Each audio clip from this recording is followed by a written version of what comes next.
Hey, this is John Fernay, the co-host of the Maryland Crabs, and I am here today with a Maryland Crabcake for your listening pleasure. What's a crabcake? It's not quite a full episode, it's just a little snippet. Stay tuned and check it out. And make sure you check us out on themarylandcrabs.com. You can follow us on Twitter at MD Crabs Podcast, or find us on Facebook at the Maryland Crabs Podcast. And don't forget, subscribe, rate us, iTunes. Go there now.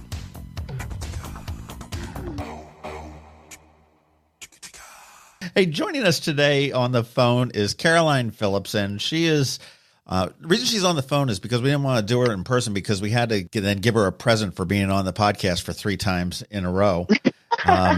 So this way we can keep distance between us and not have to cough up the merch. But she is the brains behind the National Cannabis Festival, which is coming to RFK Stadium on April 20th, 420, which is not lost on me, nor anybody else that is perhaps going to this. This is a festival that has grown over the years with the way the marijuana laws have been changing all over the country. It's much needed because it's not a stoner fest. And that's what is a misnomer that a lot of people say, oh yeah, just a bunch of people getting stoned. And that's not the fact. So how are you, Caroline? I am doing well. We are in the final run up to the festival, so it's definitely exciting times, but we're just really thrilled to be coming back for year 4 and bringing this program to the community. Well, it really is. And this is so much more. Okay, let's sort of break it down for the listeners here and find out what this is all about. I mean, it's not just a big love fest. You want to do that, you can do that this summer at Woodstock. This is all about advocacy, education. Obviously, you've got some merchandise and, obviously cannabis is centered there, but you look at all the different aspects of this and it brings it all together in one place from noon to 8 p.m. on April 20th at RFK Stadium. Correct.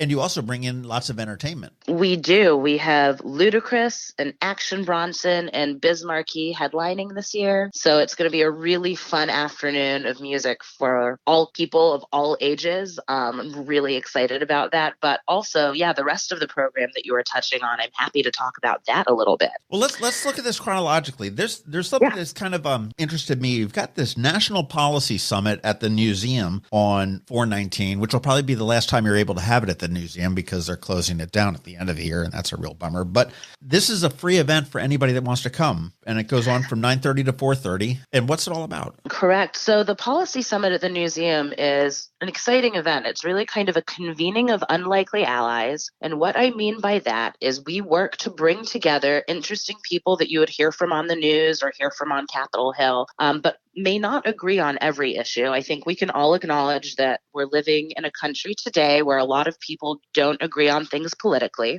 But what these different speakers from different sides of the aisle who may not agree on a lot of other things do agree on is that it's time to legalize cannabis at the federal level and to have more scientific testing around this plant.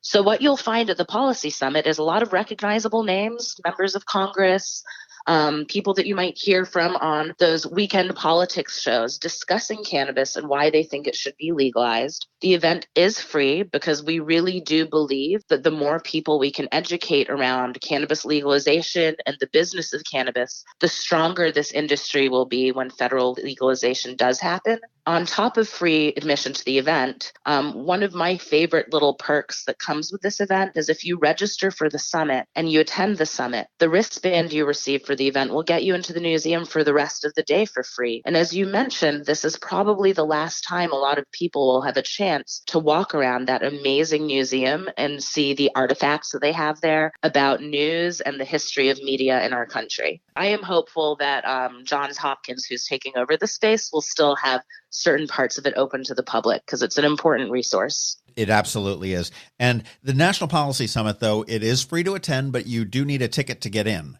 And we'd like people to register, just so they can walk through security easily. Okay, and that's available at nationalcannabisfestival.com too? Yes, just click on the advocacy link and you'll see the summit pop right up. It's free to register. Bring friends, tell friends. If you're a student or if you have students in your family or young people in your life that have been talking a lot about cannabis and you want to show them different perspectives on it, I would encourage you to send them to this event. Of course, this is not a consumption event. There will be no cannabis at the museum, but it's a really great place to hear different viewpoints from different kinds of people about this plant. And then the main event happens the next day, April 20th. True. We'll be over at RFK at the same site we've been for the past 3 years. There's a bunch of construction happening over there, so parking will be a little bit different this year, but everything else will be the same, and actually more. So we will have additional educational programming at the festival this year, along with our Grow School, which is where people can learn about home growing if they live in DC.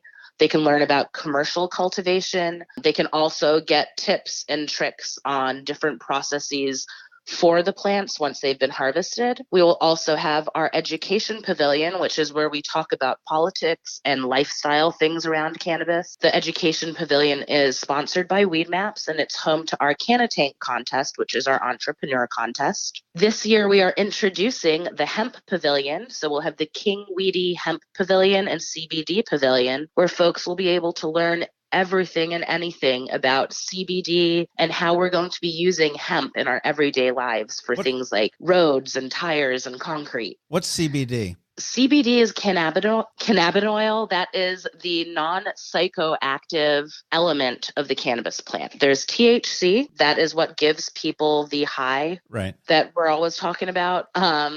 And then CBD has been known to help with inflammation, with chronic pain.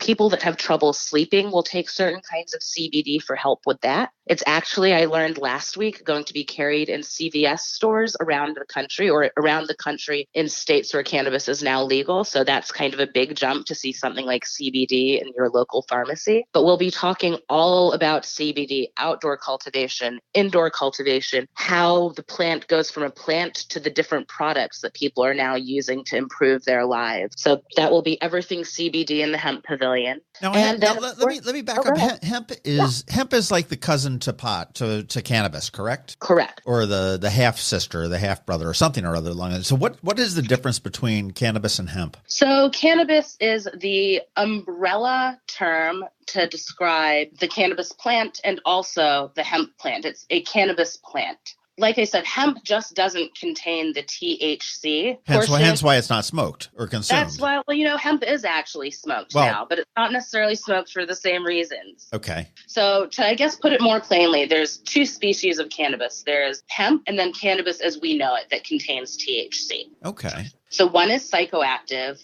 one is not. And there is a big push to get hemp out of this nationwide, to get hemp out of this classification of it's a bad drug thing. Well, right? So hemp recently was removed from that classification. Hemp, it was legalized under the Farm Bill earlier this year. So hemp is now legal. And the United States Postal Service actually also last week just released information on how people can go about shipping hemp from state to state. It's going to be a major industrial crop in this nation. So this is a huge moment. What we're waiting for is for cannabis to be descheduled. Right now, cannabis is a Schedule I drug. That means we can have no scientific testing for it. It means that right now the federal government does not recognize any medical properties in the cannabis plant. There have been a lot of studies in other countries and also with folks who have been able to do some scientific testing in the United States that would really counter that. And I think that seeing the way that hemp has been embraced and seeing hemp start to arrive in wellness stores like CVS, I think that's a great sign for things to come for cannabis. I guess you can kind of consider hemp the first line of defense. And we've gotten past hemp, so now we can go to cannabis. And hopefully the responsible next step will be to allow scientific testing so we know exactly what we're dealing with and how best to use it. That's fantastic. Yeah, it's really exciting. So, hopefully we'll start to see some progress in that direction soon. But if folks would like to learn more about hemp and more about the difference between hemp and cannabis, they'll be able to go to the DC Medical Cannabis Trade Association Wellness Pavilion at the festival, where the professionals who represent our cultivation centers and dispensaries in DC will be breaking down this science for you and explaining how you can use these products in your daily life. This festival is much more than just, celebrating cannabis. This is, the wellness, the health aspect, the education is certainly huge there. And yeah, let's have entertainment. We got to have fun while we're out there as well. And tons of fun exhibitors so you can learn about the people who are innovating and creating really cool products around cannabis in our region. And you've got a ton of exhibitors. I saw on the website that there's just the list goes on and on and on. And you don't think necessarily about how far reaching this industry could be or potentially is as it moves on. I know I talked to a guy in Annapolis that's bought a business or started a business on just packaging of consumables. And Right. he's not growing cannabis. He's not distributing it. He doesn't want to get into the farming or the cultivating or anything like this. He just wants to sell I don't even know what they are. We'll call them Ziploc baggies to put the gummy bears in. It's amazing. Yeah. I mean, people are just looking at different little sub-industries to support the cannabis industry as it becomes more and more legal. It's not the right word I'm looking for, but as it becomes... Well, right. And that's such an important point. A lot of people, when they think about getting into the cannabis industry, immediately think about plant-touching businesses. I'm going to own a cultivation center. I want to own a dispensary. But for this industry, there are opportunities that exist for every single profession. If you own a home cleaning company, maybe your company could specialize in cleaning dispensaries. Yeah. If you own a marketing company, maybe your social media team could specialize in figuring out how to help cannabis companies get past a lot of the censorship that we deal with online. And at that, I'm going to give a shout out to Brand Joint right here in Annapolis, which is doing just that. Exactly. And her team are incredible, and we're really excited that they will be joining us this year at the festival. They saw this thing coming 3 years ago and jumped right on it. I mean, way ahead of the wave, and it's all they do is they market to the cannabis industry. Actually, I've been holding out on you, I just realized. What? So what is actually going to get announced within the next day or two is we have a full 420-week program this year. So for us, National Cannabis Festival week starts on April the 12th. Wow, okay. I guess I should tell you what's going on that week. Yeah, we thought it all started on the 19th. Okay, come clean with it, Caroline. All right. So on April the 12th, we're partnering with City Winery for an event called Tannins and Terpenes. It is going to be a wine tasting event hosted by Chef Todd Gray from Equinox, the beverage director from City Winery, the owner of Southeastern Roastery, which is a coffee company, Candy Sheebley. And we're also going to have one of the master growers from District Growers, which is a DC cultivation center, talking about the commonalities between the tannins and terpenes that you would find in wine and those that you will find in cannabis and coffee. And we're going to be talking with these experts about how they see cannabis being used in food and beverages moving forward. Well, I know that is it Flying Dog? There's a brewery here in Maryland that is starting the process to get a cannabis-infused beer. I've heard. I think it is Flying Dog. That is exciting. It's really cool to see all of this stuff start to take hold on the East Coast so we don't have to rely on California and Colorado for all of this exciting stuff. We have our own little scene here now. It's really cool. That is. What else is going on? Is there anything else after the April 12th? Oh, yeah. We do things. So on the 13th, we're doing a book reading in Petworth in DC. The book reading is called Cannabis Legalization in the Time of Mass Incarceration. So kind of heavy stuff, but we will have a local community activist doing a reading from one of his novels, and some of our advocates here in the city talking about what it's like for a lot of the community members in DC who have maybe been locked up for cannabis or had family members locked up for cannabis who are now seeing this become a big new industry. So we'll just be talking about those issues and how we can better support each other as this industry takes hold, and make sure that people who have been punished in the past have opportunities to find jobs in this space. Where's that going to be in Petworth? That's going to be at Loyalty Bookstore, which is a brand new woman-owned bookstore in Petworth. So then on Sunday, and this seems like it might be up the alley for a lot of your listeners, we're heading over to DC Brow Brewing Company for an event called Hemp and Hops. We will have a master brewer from DC Brow, Jeff Hancock, along with our cultivator, and then Phil Stripling from Steep Hill Testing, which is based in Maryland also, talking about the differences between hemp and hops and how they're used in beer. And DC Brow is also going to be re-releasing their collaboration with Oscar Blues Brewing Company called Smells Like Freedom. And if I understand it correctly, this beer smells a bit like cannabis and uses either hemp seed or derivatives from the cannabis plant to achieve that smell. Then on Monday, we head to Songbird Record House and Music Cafe for the Joint Sessions Story Slam. I figure you are kind of a big podcaster. I mean, we're on one right now. I really love listening to stories on podcasts. I love hearing stories told by the people who've experienced them. So this event is going to be stories about cannabis as told by the people they happen to. So we'll have a couple of special guest speakers telling stories, but then we're also going to be inviting people in the audience to jump on the stage and tell their story for 4 minutes and 20 seconds. That's very cool. That should be a fun night. So what are the stories? Whatever you want to talk about? I mean, they really range. We have some fun stories about just, funny nights out with friends.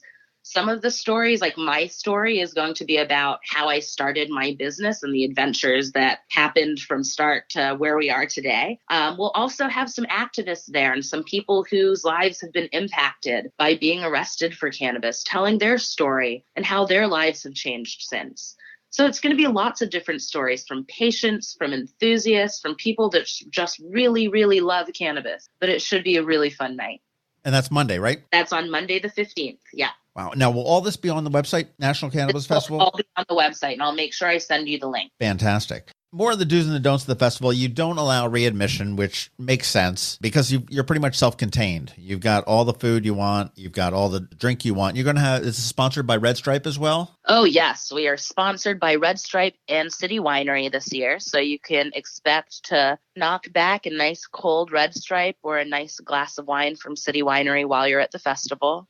We also have a very, very, very extensive munchies zone. I think that our food court actually rivals that of any food truck food festival. I did a quick count on the website, and right now there's 31 different venues to eat. Oh, and that's just getting started. I think that we still probably have, I think we'll probably end up around 50 different options for people, lots of vegetarian options, lots of vegan options, but it's going to be a smorgasbord of food, which I think is appropriate for our audience. The one thing I love about your festival is that you guys always offer like free water. And now granted, yes. April is not usually the dog days of August where you're killing yourself in the heat, but it is nice to have free water if you're not going to be, drinking the beer or you don't want the soda that's going to just, go right through you. And that's nice. I mean, you've got medical attention there. You've got security there. I read the facts that you're not allowed to bring in swords or sabers or machetes or anything like that. So that's always a good thing. Yeah, we're trying to discourage dueling at the festival this year. So we've got a Renaissance Festival for that kind of stuff. Exactly. We can do only so much at National Cannabis Festival. We can't do everything there. That is true. And one thing I wanted to talk about a little bit is the veterans. And you are a big supporter of veterans. And I know that you have given away 200 tickets through different veterans organizations and whatnot to vets that want to come to the Cannabis Festival. But you do have a separate veterans lounge. We do. So, at the festival this year, we realized that it would be really important to provide a place for veterans to meet each other. For a lot of our service members, they've spent so much time sacrificing time with their family, time with their friends to serve our country. And for a lot of them who choose to medicate with cannabis, it's not something they can talk about openly. They're afraid of losing their benefits. They're afraid of being judged by other people in the community. But the fact of the matter is that for a lot of them, this is their best option for living a healthy lifestyle and for being active parts of their family's lifestyles. It helps so much with PTSD. So we wanted to create a space at the festival that was quiet, that had tables, chairs, some free refreshments, where our veteran guests could just walk in, sit down, and talk to each other. We hope that they all leave the festival with new email addresses and names of other people who live regionally or maybe traveled in from other places who they can reach out to if they need to. And we hope that they build networks of other people that they feel safe with talking about this plant that they use for medicine. Now, how do they get in on that? Just bring a veteran's ID to the gate? So, or I guess it's not a veteran's ID. It's a military ID, either retired or... Correct. So we gave away the tickets already, so those are gone. But if you go on to nationalcannabisfestival.com and visit the advocacy link, you'll see the veterans program on there, and you can contact somebody on the festival team to get another discount code for veterans who would like to attend the festival. So that's a discount. That's not a free ticket. That's a discount. So yeah, we did the free tickets already. So for anyone that missed the free tickets, we also have a discount code that's available that you can find on our website. Fantastic. Then all you need to do is is show up to the festival. To get in, you must have government-issued ID to show that you're 21. And that's for everybody, right? For everybody, Right. correct. Find your way over to the Veterans Lounge, show us your military ID, and you'll get a special bracelet that gives you access to that lounge for you and one guest for the day. Nice. That is a really nice little perk. Thank you. No, we're really excited that we're able to do this. We're working with an organization called Mission Zero to make this program happen. And their mission is to bring veteran suicides to zero, which is really important. And then this program has been made possible by the King Weedy Collective, which is a local DC nonprofit that provides event space and education to community members free of charge. So they're helping foot the bill for the Veterans Lounge and making sure that our vets feel cared about and appreciated at the festival on 420. Well, I'll tell you, in some of the education thing, do you have a thing that would educate lawmakers that medical cannabis dispensaries are not like these drug-infused junkie kind of hangouts? We've got an alder person, which is our counselor here in the area, and she is just hell-bent on anything cannabis related, and it's hysterical that she's thinking that they're going to be dealing drugs there, and it's going to be, and I'm like, this is, they're more apt to go to CVS and get the Sudafed and try to sell that than they are to buy, weed through a medical dispensary. Right.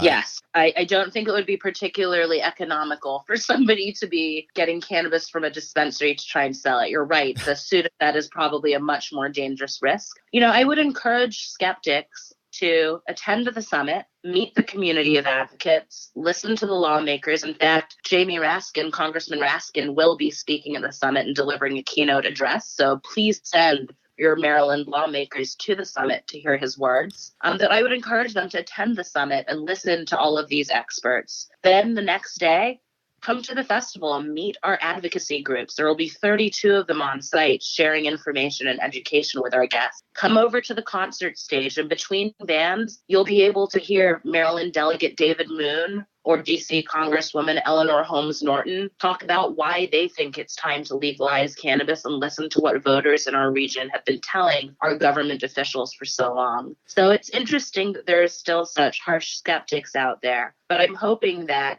as the festival continues to grow and as our community continues to thrive, and as the Maryland medical cannabis program continues to grow, that they'll start to hear some of the stories of hope and healing and how people's lives have been so positively impacted by cannabis. It's unfortunate that some people are just not willing to listen. And I think that's what it really comes down to. I mean, it's an old school mentality. It's like just a lack of education. Well, and I think it's also, there was a mentality that cannabis was this gateway to all other drugs, but also a gateway to jail. So a lot of people see, if you use cannabis, you're going to end up getting locked up because it's a bad thing to do. But I would talk to those people and challenge them and say, maybe the problem isn't the cannabis. Maybe the problem has been our laws. Because the idea that we've been locking up all of these nonviolent people for so long for doing something that they choose to do to relax or to help with chronic illness or chronic pain, it's an interesting thing, especially in a world that we're living in where we have so many other concerns. I really hope that we can find a place that will allow lawmakers to bring full federal legalization of cannabis to reality, where we can have our law enforcement be able to focus their time on fighting back against the crimes that really hurt our communities, which are violent crimes and crimes that hurt children. So, I really do hope that we can start to see more sensible drug policies in the coming months. And I believe that within the next couple of years, you and I will be having a totally different conversation about legal cannabis in the United States. I think we've made some great strides. I mean, we've been talking for 3 years now, Caroline, and I think that there have been some really good strides that have been made in 3 years. We didn't have legalized marijuana in any way, shape, or form in Maryland when we first spoke. Now we have dispensaries that are popping up all over the place.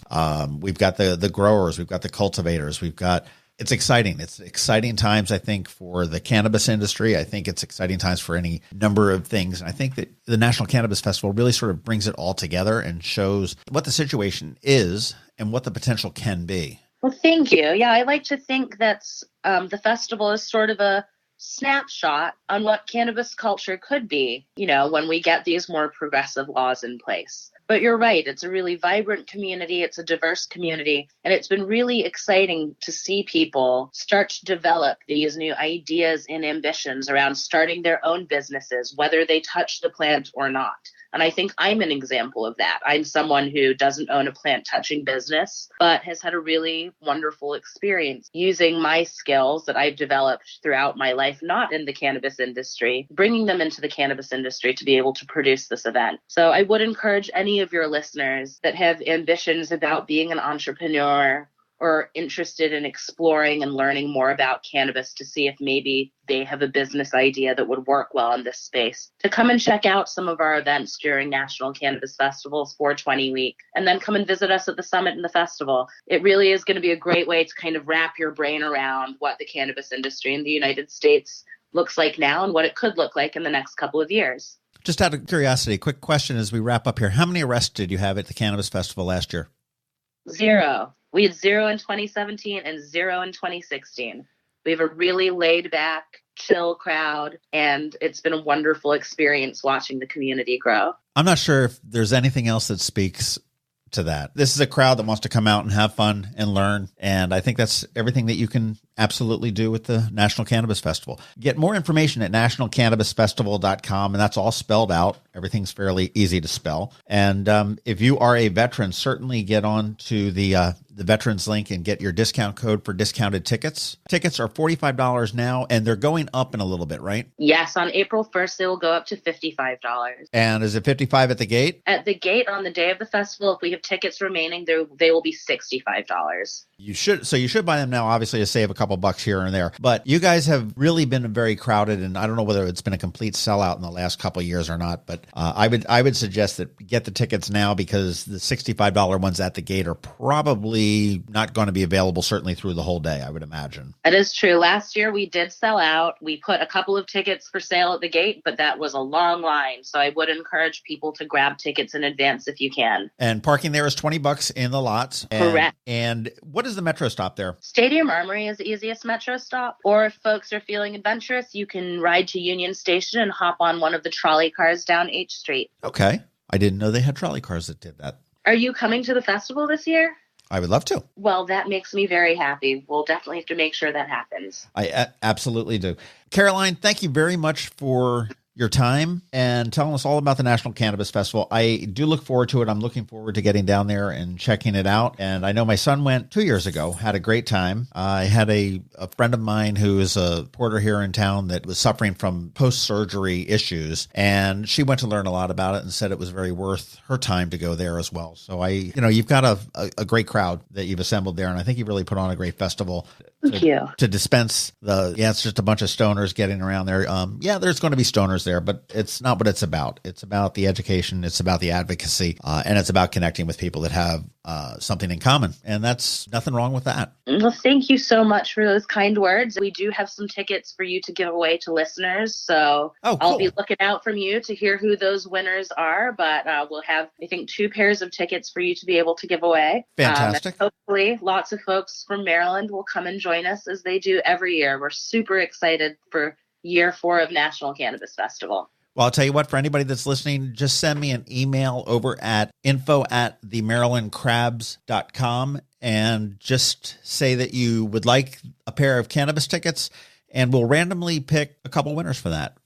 And thank you very much for your generosity on that. Absolutely. Thank you for having me back for year 3. We are. Now we're gonna have to wait another 7 years until we get to do it on 420 again, aren't we? That's true. Or it might be 6 years. There might be a leap year in there. There might be, but at least, I guess if we wait 7 years, it will be our 10-year anniversary, which should be kind of like a big deal show that we do together anyway. It definitely should be. Absolutely. We'll start planning now. Yeah, God, no, right?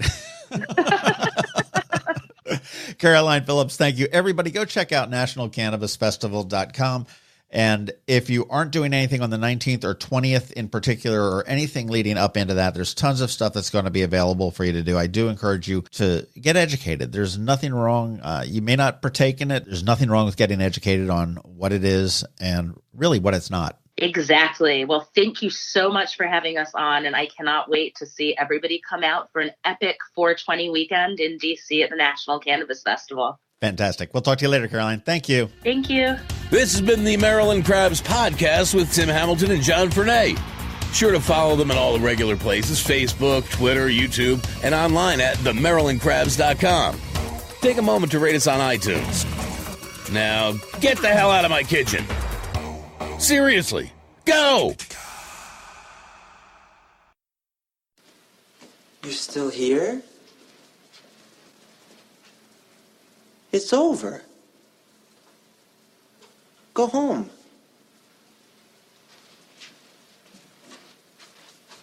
Go.